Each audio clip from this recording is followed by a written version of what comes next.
ഇന്ന് ഡിസ്കസ് ചെയ്യാൻ പോകുന്ന വീഡിയോ ക്ലാസ് നമ്മളിപ്പോൾ ഓരോ ചാപ്റ്ററിൻ്റെയും ഓവർവ്യൂവും അതിലെ സ്റ്റഡി പ്ലാനുമാണ് സാറ് പഠിപ്പിച്ചുകൊണ്ടിരിക്കുന്നത്. ഓരോ ചാപ്റ്ററിലും എന്തൊക്കെ ഏരിയസ് ആണ് പഠിക്കണം അതിൻ്റെ ചെറിയൊരു ഓവർവ്യൂ കൂടെ പറഞ്ഞു പോകുന്നത്. Overview and study plan pattern ആണ് നമ്മളിപ്പം ഡിസ്കസ് ചെയ്തുകൊണ്ടിരിക്കുന്നത്. ഇപ്പോൾ ചാപ്റ്റർ ഈ പാർട്ട് തീരാറായി, ഇനിയിപ്പം 2-3 ചാപ്റ്റർ കൂടെ ഉള്ളൂ.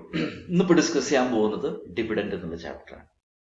ഈ ഡിവിഡൻഡും ഇനി പറയാൻ പോകുന്ന അക്കൗണ്ട്സും ഓഡിറ്റും CA ഫൈനലിലായിരുന്നു പഴയ സിലബസിൽ. ഇപ്പോൾ പുതിയ സിലബസിൽ അത് താഴോട്ട് ഇന്റർലോട്ട് മാറ്റിയിട്ടുണ്ട് അല്ലേ. അപ്പോൾ ഡിവിഡൻഡിനെ കുറിച്ച് പറയുമ്പോൾ നമ്മൾ എന്താ പറയുക, വളരെ ഇമ്പോർട്ടൻ്റ് ആയിട്ടുള്ള ഒരു ഒരു ഒരു ഏരിയ ആണ് ഡിവിഡൻഡ്. കാരണം എന്ന് വെച്ചാൽ എക്സാം പോയിന്റ് ഓഫ് വ്യൂവിൽ ഈ പാക്കിൽ നിന്നും എസ്പെഷ്യലി ഡിവിഡൻഡ് അക്കൗണ്ട്സ് ഓഡിറ്റ് ഈ 3 ചാപ്റ്ററിൽ നിന്നും ഒരു നല്ലൊരു 100% ചോദ്യം വരും. അതുകൊണ്ട് ഈ 3 ചാപ്റ്ററും ഒരു പാക്കേജ് ആയിട്ട് എന്ത് ചെയ്യുക, പഠിക്കുക. അതായിരിക്കും കുറച്ച് നല്ലത്. എന്താണ് ഡിവിഡൻഡ്? ഷെയർ ഹോൾഡേഴ്സിന് കമ്പനിയുടെ നെറ്റ് പ്രോഫിറ്റിന്റെ ഒരു വിഹിതം കൊടുക്കുന്നതിനെയാണ് നമ്മളെന്ന് പറയുന്നത് ഡിവിഡൻഡ് എന്ന് പറയുന്നത്. Dividend is that portion of profit which is been distributed by the company to its shareholders as a return of the investment. അല്ലെ, ഇൻവെസ്റ്റ് ചെയ്ത് റിട്ടേൺ ആയിട്ട് കൊടുക്കുന്നതിനെയാണ് നമ്മൾ ഡിവിഡൻഡ് എന്ന് പറയുന്നത്. Dividend is basically divided to accounting year open ആയിരിക്കുമ്പോൾ, financial year open ആയിരിക്കുമ്പോൾ കൊടുക്കുന്ന ഡിവിഡൻഡിനെ ആണെങ്കിൽ നമ്മൾ ഇന്ററിം ഡിവിഡൻഡ് എന്നും, അക്കൗണ്ടിങ് ഇയർ ക്ലോസ് ചെയ്തതിനു ശേഷം കൊടുക്കുന്ന ഡിവിഡൻഡ് നമ്മൾ ഫൈനൽ ഡിവിഡൻഡ് എന്ന് പറയും. അക്കൗണ്ടിങ് ഇയർ ഓപ്പൺ ആയിരിക്കുമ്പോൾ കൊടുക്കുന്ന ഡിവിഡൻഡ് ഇന്ററിം ഡിവിഡൻഡ് എന്ന് പറഞ്ഞു. That is declared by the board of directors. Accounting year close ചെയ്തതിനു ശേഷം കൊടുക്കുന്നത് കൊണ്ട് തന്നെ ഫൈനൽ ഡിവിഡൻഡ് എന്നും that is declared by the shareholders at AGM on the recommendation of the by the board. ഇതാണ് ഡിവിഡൻഡിനെ കുറിച്ച് പറയാനുള്ളത്. 2 ടൈപ്പ് ഉണ്ട്. ഇന്ററിം ഡിവിഡൻഡ് എപ്പോഴും ബോർഡാണ് കൊടുക്കേണ്ടത്, ബോർഡാണ് ഡിക്ലെയർ ചെയ്യേണ്ടത്. ഫൈനൽ ഡിവിഡൻഡ് എപ്പോഴും ഡിക്ലെയർ ചെയ്യേണ്ടത് ഷെയർ ഹോൾഡേഴ്സ് ആണ്, അത് AGM-ലാണ് ഡിക്ലെയർ ചെയ്യുന്നത്. പക്ഷെ അതിനാര് റെക്കമെൻഡ് ചെയ്യണം? ബോർഡ് റെക്കമെൻഡ് ചെയ്യണം. ഇതാണ് അതിന്റെ സ്ട്രക്ചർ. ഡിവിഡൻഡ് കൊടുക്കുമ്പോൾ ഫുൾ ഇയർ ഡിപ്രിസിയേഷൻ കൊടുത്തിട്ടാണ് ഡിവിഡൻഡ് കൊടുക്കേണ്ടത്. അതിന്റെ അക്കൗണ്ടിങ് പരമായ കാര്യങ്ങളൊക്കെ നമുക്കറിയാം. അപ്പോൾ ബേസിക്കലി ഇപ്പോൾ സാറ് പറഞ്ഞു 2 Clause 34 എന്താണ് മീനിങ് ഓഫ് ഡിവിഡൻഡ് ആണ് നമ്മളിപ്പോൾ ഡിസ്കസ് ചെയ്തത്. ഈ പറഞ്ഞ ഡെഫിനിഷൻസ് എല്ലാം നമ്മൾ DE-യിൽ വരുന്നതാണ്. 2 Clause 34, 2 Clause 35 ഇതെല്ലാം നോക്കി പോകണം. കാരണം അവിടെ എല്ലാം എന്താണ് ഡിവിഡൻഡ് ഡയറക്ടർ എല്ലാം അടുത്തടുത്തടുത്ത് വരുന്നതാണ്. എങ്കിലും ആ ഏരിയയ്ക്ക് ഒന്ന് നമ്മൾ നോക്കി പോകുന്നത് നല്ലതാണ്. ടൈപ്സ് ഓഫ് ഡിവിഡൻഡ് ആണ് സാറ് പറഞ്ഞത്. ഇന്ററിം ഡിവിഡൻഡും ഫൈനൽ ഡിവിഡൻഡും. പൊതുവേ ഇന്ററിം ഡിവിഡൻഡ് എന്നൊരു ചോദ്യം വരാം. Exam point of view final ഡിവിഡൻഡിനെക്കാട്ടിലും ഇന്ററിം ഡിവിഡൻഡിനാണ് ഇമ്പോർട്ടൻസ് കൂടുതലുള്ളത്. അതുകൊണ്ട് ഇന്ററിം ഡിവിഡൻഡ് നല്ല നോക്കി പോകുന്നത് നല്ല. Interim dividend provisions especially full year depreciation കൊടുക്കണം ഇന്ററിം ഡിവിഡൻഡ് ആണെങ്കിലും. ഇന്ററിം ഡിവിഡൻഡിന്റെ റെക്കമെൻഡേഷൻ ഒരു കൺസെപ്റ്റ് ഇല്ല. Always it is declared by the wisdom of the board ആണ്. അത് പറഞ്ഞു കഴിഞ്ഞു. പിന്നെ ഈ പറഞ്ഞ പോലെ ഇന്ററിം ഡിവിഡൻഡ് ആയാലും ഫൈനൽ ഡിവിഡൻഡ് ആയാലും ഒരിക്കൽ ഡിക്ലെയർ ചെയ്യുന്നുണ്ടെന്നുണ്ടെങ്കിൽ പിന്നെ വിഡ്രോ ചെയ്യാൻ പറ്റത്തില്ല ആ ഡിസിഷൻ. കാരണം വിഡ്രോ ചെയ്യുന്നുണ്ടെങ്കിൽ that will be a debt.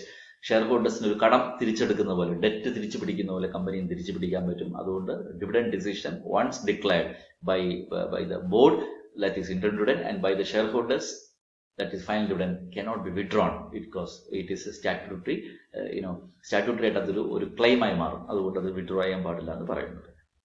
Provisions regarding declaration of dividend വളരെ ഇമ്പോർട്ടൻ്റ് ആണ്. സെക്ഷൻ 123 ആണ് കമ്പനീസ് ആക്ടിലെ. 123, 124, 125, 126, 127 ഇത്രയും സെക്ഷൻസ് നിങ്ങൾ ഡിവിഡൻഡിൽ നിങ്ങൾ നോക്കണം. എസ്പെഷ്യലി 123.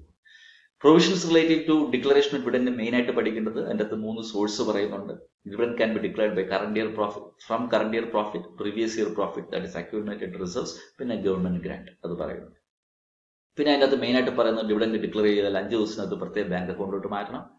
പിന്നെ എന്താണ്, അത് എത്ര ദിവസം ആ അക്കൗണ്ടിൽ കിടക്കും, എത്ര ദിവസം കിടന്നു കഴിഞ്ഞ ശേഷം പിന്നെ അത് അൺപെയ്ഡ് ഡിവിഡൻഡിലോട്ട് കൊണ്ട് മാറ്റണം. അതായത് 30 days അതിനെ കുറിച്ച് പറയുന്നുണ്ട്.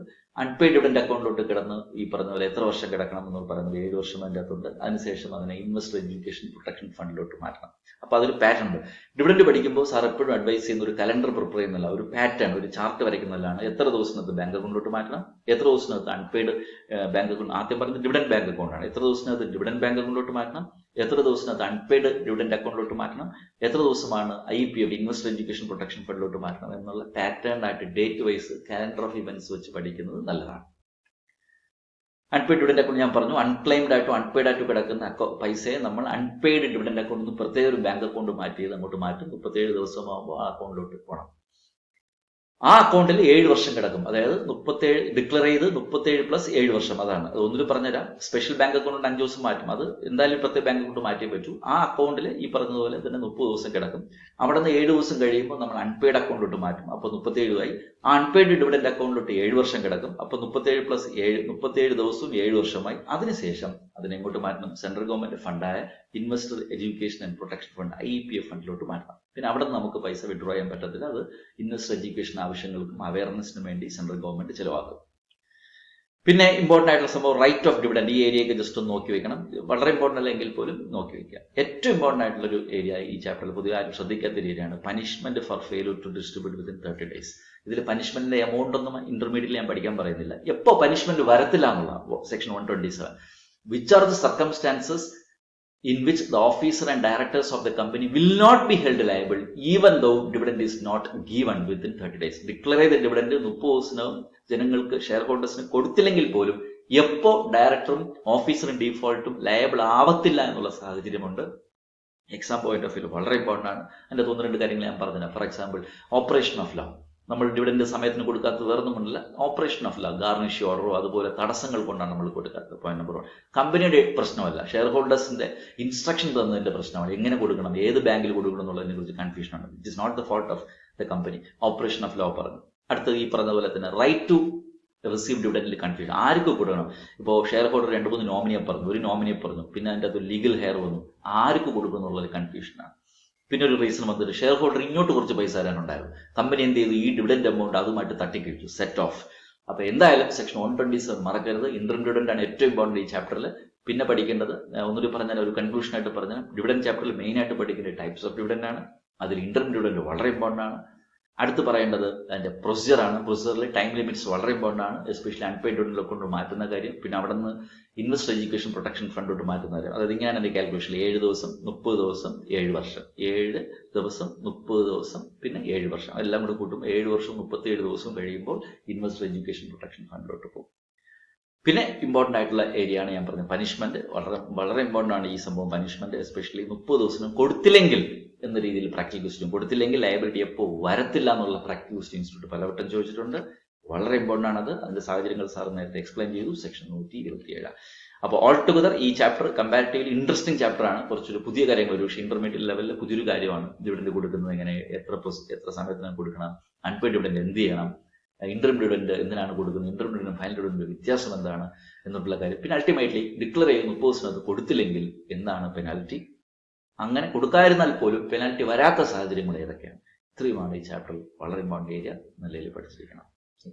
ഇനിയൊരു എന്താ പറയുക ചാപ്റ്ററുമായിട്ട് അടുത്ത വീഡിയോ കാണാം.